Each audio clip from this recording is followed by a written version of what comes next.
చైనాలో సంభవించిన భారీ భూకంపం విధ్వంసం సృష్టించింది. ప్రాణ నష్టం, ఆస్తి నష్టం అంచనాలకు అందటం లేదు. ప్రాథమిక సమాచారం మేరకు భూకంపంలో 6,000కు పైగా ఇళ్లు ధ్వంసమైనట్టు వార్తలొస్తున్నాయి.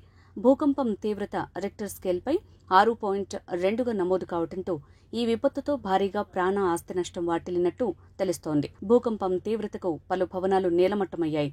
సుమారు 120 మందికి పైగా మృతి చెందగా మరో 400 మందికి పైగానే గాయపడినట్టు సమాచారం. శిథిలాల కింద మరింత మంది ఉంటారనే అనుమానాల నేపథ్యంలో మృతుల సంఖ్య మరింత పెరిగే అవకాశం ఉన్నట్టు తెలుస్తోంది. చైనాలోని వాయవ్య గన్స్ కింగ్ హై ప్రావిన్స్లో భూకంపం సంభవించింది.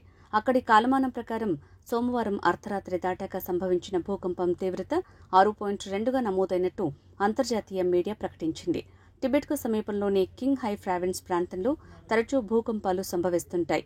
కింగ్ హై పక్కన ఉండే జింగ్జియాంగ్ ఉయిగుర్లో మంగళవారం మరోసారి భూమి కంపించింది. గాన్సు ప్రావిన్స్లోని చెంగ్డు, జియాన్ నగరాల్లో భూకంపం నమోదైంది. విపత్తు సంభవించిన వెంటనే చైనా అధ్యక్షుడు షీ జిన్పింగ్ హై అలర్ట్ ప్రకటించడమే కాదు, నేరుగా రంగంలోకి దిగారు. అధికారుల్ని అప్రమత్తం చేస్తూ సహాయక చర్యల్ని పర్యవేక్షిస్తున్నారు. అర్ధరాత్రి సమయంలో ఒక్కసారిగా భూమి కంపించడంతో నష్టం తీవ్రత అంచనాలకు అందటం లేదు. ప్రజలు భయాందోళనతో రోడ్లపై పరుగులు తీయటం సీసీ కెమెరాలు రికార్డయ్యాయి. భూకంపం ధాటికి 6,000కు పైగా ఇండ్లు నేలమట్టమైనట్టు తెలుస్తోంది. విద్యుత్ సరఫరా చేసే స్తంభాలు నేలకొరగడంతో చాలా ప్రాంతాల్లో విద్యుత్ సరఫరా నిలిచిపోయి గాఢ అంధకారం అలుముకుంది. నేలకూలిన భారీ భవనాలకు సంబంధించిన ఫోటోలు, వీడియోలు సోషల్ మీడియాలో చక్కర్లు కొడుతున్నాయి.